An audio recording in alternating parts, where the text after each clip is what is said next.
A new law will require that insurers adhere to stricter regulations when covering animals. Washington State has passed a new law that will require pet insurance providers to comply with stricter rules. These new rules will include establishing a new standard to define precisely what a pre-existing condition is if an insurer intends to use it to deny a claim. Vagueness in definitions of terms such as pre-existing conditions will need to be clarified. Washington Governor Jay Inslee recently signed the Coverage Clarity Bill into law, explaining that this new measure better regulates the pet insurance market. The goal of the new law is to help to overcome certain vague definitions that can lead consumers to purchase coverage without understanding precisely what they're buying. Animal owners will pay premiums believing that certain expenses will be paid and yet still find themselves paying thousands of dollars for veterinary medical procedures based on a misunderstanding.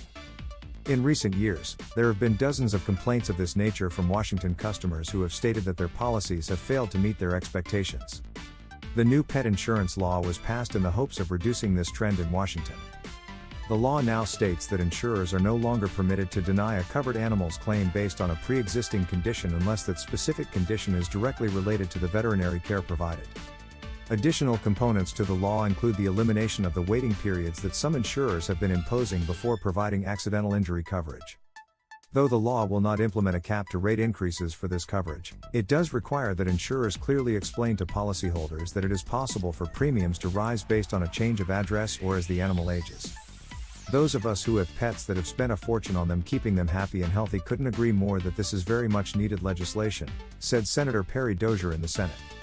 The pet insurance bill, which goes into effect January 1, 2024, was sponsored by State Senator Derek Stanford, who said in a Senate floor speech that Washington did not previously have adequate laws in place to govern this type of coverage, making this move a good consumer protection policy.